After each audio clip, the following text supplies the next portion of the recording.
What's the best camera for beginner photographers in 2025? I've tested them all, and I'm here to break it down for you. Let's talk about the key features every beginner needs. A camera that's easy to use, affordable, and still delivers fantastic image quality. Yes, it is possible to get a budget-friendly camera that's actually good, not just cheap. Let's dive into the top picks, starting with the best-selling camera in the world right now. First in the list is Canon T7, best budget DSLR for beginners. First up, the Canon T7, a camera that's been the king of budget photography for the last 5 years. It goes for just $479 brand new with a kit lens, making it the most affordable legit camera on the market. Why is the Canon T7 so good? It's not just the price, it packs a 24-megapixel APS-C sensor nearly identical in quality to pricier Canon models like the 80D and M50.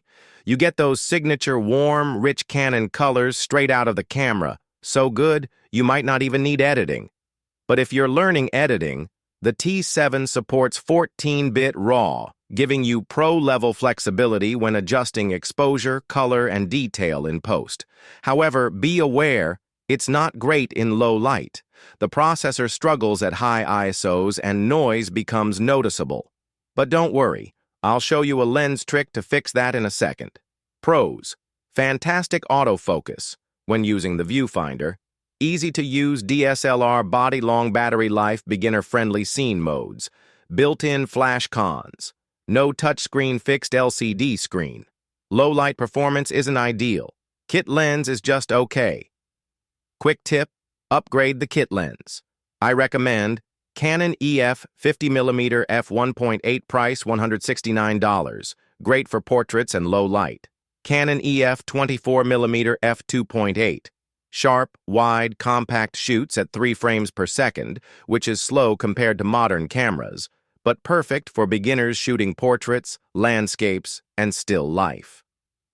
Second on the list, Sony a6000. Best mirrorless for speed and size. Next up, the Sony a6000. Also very affordable and delivers incredible results, but in a smaller, mirrorless body. Like the Canon T7, it features a 24-megapixel APS-C sensor, but here's the twist.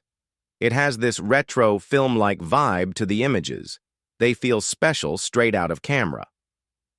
And the autofocus? Incredibly fast. It works through both the electronic viewfinder and the rear LCD, something the Canon T7 can't do. It shoots at 10 frames per second, making it ideal for action, sports, or capturing fast-moving subjects. Buffer, 47 JPEGs, 22 RAWs, better than the T7 for burst shooting. Downsides: it only shoots 12-bit RAW, so editing flexibility is about 20 to 25% less than the T7's 14-bit files. Also, it's not great in low light, same issue as the T7, and battery life drains faster, so pack a spare. Want better low light and 14-bit RAW in this style? Upgrade to the Sony a6400 for about $150 to $200 more. Lens recommendations: Sony FE 50mm f1.8 price $248, Viltrox 20mm f2.8 price $176. Great budget option. Third one is Canon M50, best overall camera for beginners. And finally, the Canon M50, hands down, the best all-around beginner camera in 2025. It's got the same 24-megapixel APS-C sensor as the T7, but with better low-light performance, cleaner shots at ISO 3200 and even 6400. And yes, it also shoots 14-bit RAW, so editing is a dream. But here's where it really shines. Autofocus. Face and eye. Tracking touch to focus. Works in both EVF and LCD mode. It's buttery smooth and super accurate. Shoots 10 FPS like the a6000, and you get 10 RAWs, 33 JPEGs. Not the biggest buffer, but more than enough for most beginners. Design-wise, it's unbeatable. Small and lightweight, fully articulating touchscreen, super intuitive menu system. Feels like using a smartphone with pro quality. One catch: The M50 is technically discontinued, but it's still widely available, and now cheaper than ever. Bonus, you can use Canon EFS lenses with a $50 to $80 adapter, opening up tons of affordable lens options. So to recap, Canon T7, best for pure photography at the lowest price. Sony A6000, best for fast shooting and compact travel. Canon M50, best all-in-one beginner camera with pro-level features. I've dropped the best pricing links below. Make sure to check them out before they're gone.